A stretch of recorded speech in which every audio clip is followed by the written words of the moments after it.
So I want to share one of the best books that I ever came across on my healing journey that honestly helped me heal more than any other book. It was the foundation of basically my healing and what I often teach to people. And it's this book. It's called The Happiness Trap. It's all about acceptance and commitment therapy. I've talked about this a ton on my healing journey.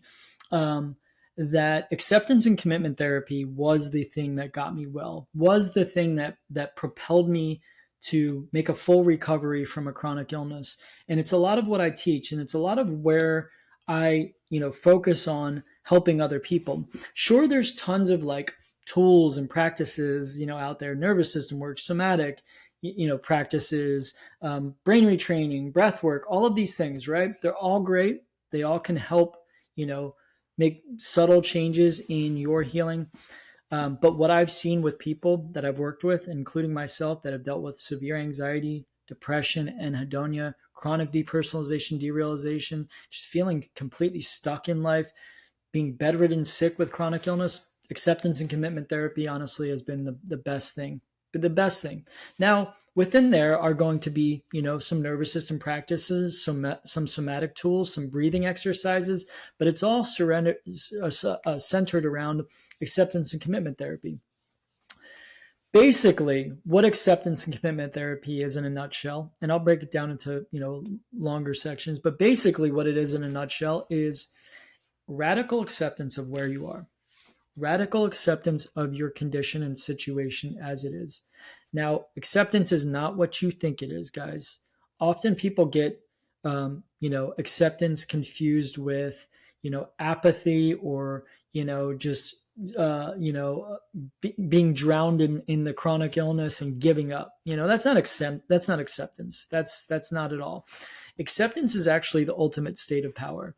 Often what happens when people become chronically ill is we try to fight against it. We try to fight and fix and figure it out. I did the same for years, It did no good in my healing journey. All of that fighting against what currently is part of what keeps the nervous system dysregulated.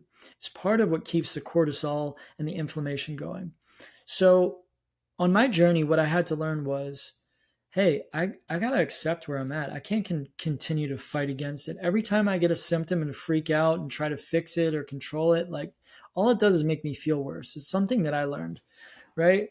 And so I began to learn to practice little moments of acceptance, surrender, telling myself messages of safety like this too shall pass. It's gonna be okay. This is not dangerous. These are forms of acceptance.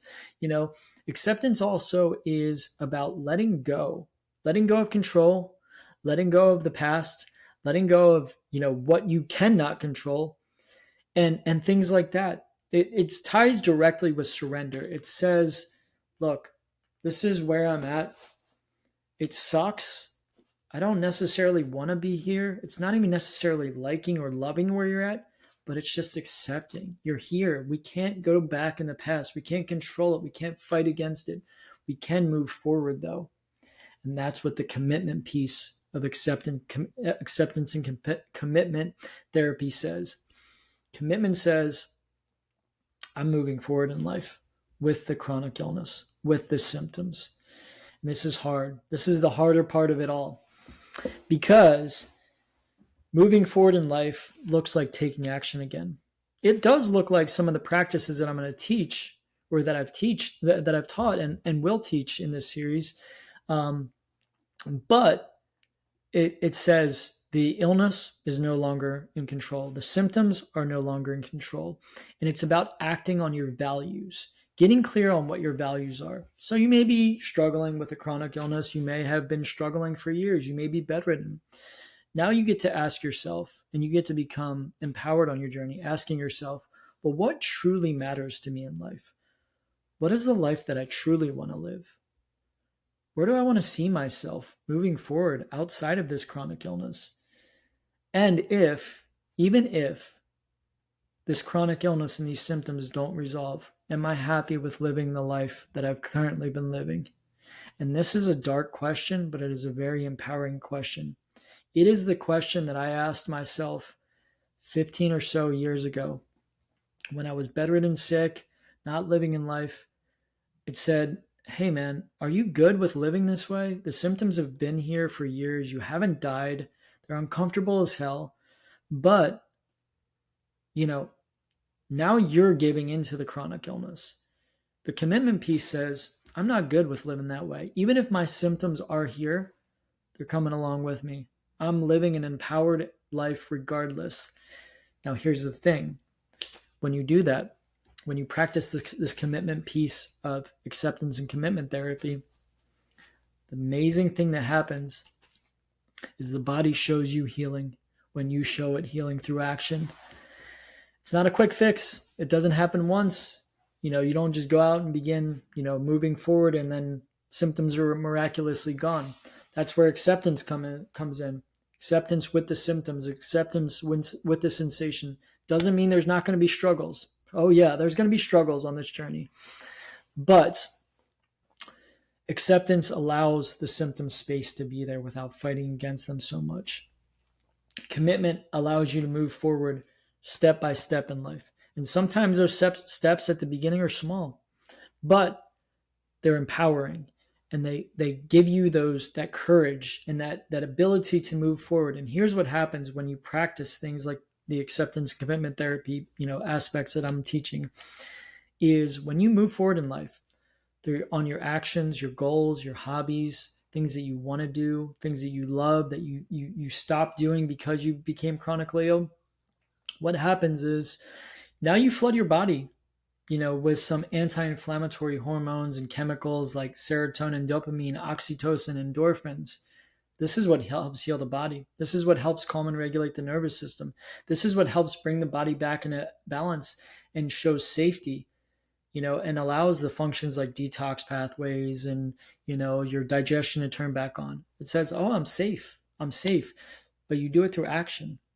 You do it through action. And, a brief journey of mine is like what that looked like for me when I went from being bedridden and sick back into a full recovery in life. It was, okay, I have neglected so many aspects of my life. Where can I begin to just take steps, little steps today or tomorrow, and begin slowly taking steps?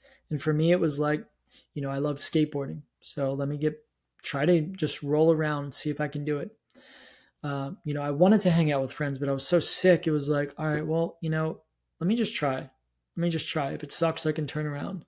It was like, all right, I want to get back into school, and I want to graduate college again. So let me try to take one class and just see how I do. And if it sucks, I can stop. And it was just this experimentation with things in my life, getting back into hobbies, getting outside of the four walls of my house, like, stop feeling so much fear and danger and looking at some of these self-imposed limitations that I put on myself because of the illness and symptoms, and then slowly taking steps. And here's what I will say a lot about, this book and any other books on acceptance and commitment therapy or anything like that, is it shifts your focus from feeling how you feel constantly, from constantly focus on symptoms, how bad you feel, and healing, and it shifts your focus onto living. And here's the deal. Here's the thing that happens. Your body does not heal when you are focused on healing. It just doesn't. I wish it did. Trust me, I tried it. It doesn't. Your body heals when you are focused your attention elsewhere. When it's focused on hobbies, when it's focused on living, when it's focused, outside the four walls of your house, when you're engaged in things that bring you joy, happiness. And like I said, it is not easy. This is hard work, and it is not a quick fix. It takes months, in all reality, to start seeing really, good benefits. But those things, those wins add up. You start feeling a little bit more at home in your body. You start having these glimmers. It is going to be up and down. There are going to be times when you do things and it doesn't work. There are going to be times when you have breakthroughs and crashes and all of those things, but there is healing through the ups and downs. And this is what I will say. If you are struggling with a chronic illness, you're trying all of the nervous system work, you're trying all of the somatic tools, but you are sitting in the four walls of your house, constantly trying to heal while, being a recluse inside, just focused on healing. This is your invitation to begin practicing acceptance and commitment and getting out of the four walls of your house. It is often what I see when I work with clients, when I've seen people in my group class where yeah, they're learning some of the healthy practices. They're practicing visualization, meditation every day. They're practicing their tools, and they may even have some reduction in symptoms and all that, but they're waiting around till they get that clear bill of health or even those breakthroughs in health. And I tell them, hey, don't wait. Start taking action now. And here's what happens with everyone that I see is then they start taking action. Sometimes there's a little bit of, kick up in symptoms at the beginning because you're going against your comfort zone. Then they start having these breakthroughs. I talk to people all the time that go from bedridden and sick. They're back at the gym. They're opening businesses. They're traveling. And at the beginning, sometimes it's like, I don't know if I'm able to do this, right? They do it. And now their body rewards them with all of those healing chemicals that I was telling you about, right? And they're just like, wow, I can't believe it. And this is what I'm telling you guys, like, gives me chills, is like, that's what heals. When you do something you didn't think you were capable of doing, even with all of your symptoms, and you feel proud, you feel accomplished, you feel like, wow, I made it through that. The body is like, boom, here's some endorphins, here's some oxytocin, here's some serotonin. Here, you're going to feel a little bit better. And they do that. And often when they stack these things on top of one another, they go out, they try these things, they do these things they didn't think they were capable of. They often also don't even realize they're chronically ill because they're not focused on the illness. Like I said, you're not going to heal while focusing on the illness. You're going to heal while you're focusing on life. And this also helps the illness heal, or the illness and symptoms resolve, but it also helps you feel better while the symptoms are there because you're not focused on them. And this is what I've seen. Take it or leave it. I encourage pretty much anyone I work with to pick up this book. I'm not affiliated with this dude. I would love to, his name's Russ Harris. I've read this book probably like 10 times. A lot of the techniques around nervous system work are in this book, around being present, around acceptance are in this book. There are other books on acceptance and commitment therapy.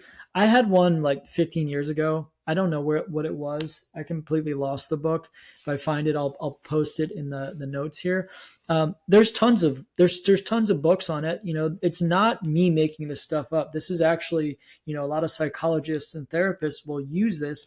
The thing is, they don't use it that often, I don't think. I mean, I didn't learn this from a therapist, and I saw many of them. They don't, because it's challenging. People just, and honestly, it helps people. Talk therapy didn't help me. Like these techniques in acceptance and commitment therapy are what helped me overcome uncomfortable and horrible emotions and these things that were so challenging. And it was all because my body healed itself. It wasn't any like crazy miraculous thing. It was that I showed my body safety through action. I stopped living as a victim. I became empowered. I moved in the direction of health, and my body showed me health and healing that same way. If you guys don't believe this, that's okay. There are countless studies out there that show this is one of the most effective forms for treating things like anxiety, depression, depersonalization. This is what I've done in research and studied on as well. There are a lot of peer-reviewed journals on acceptance and commitment therapy for overcoming these things, chronic illness, and all of that. So you can look into it as well. But just know that this is what has helped me more than anything. Love the nervous system work. I love the somatic tools. I love, breathing exercises. I love, visualization, meditation. Cool. That's not what's going to heal you. What's going to heal you is your body when you are getting out of your way and beginning to move in the direction of living. And in that way, the body heals. I hope this helps. Let me know if you have any questions. I will do follow-up videos on acceptance and commitment therapy. I didn't want to make this too long, but I wanted to share with you guys in case you're struggling and you're trying all the tools, but you haven't begun implementing things like this, acceptance and commitment, to give it a try.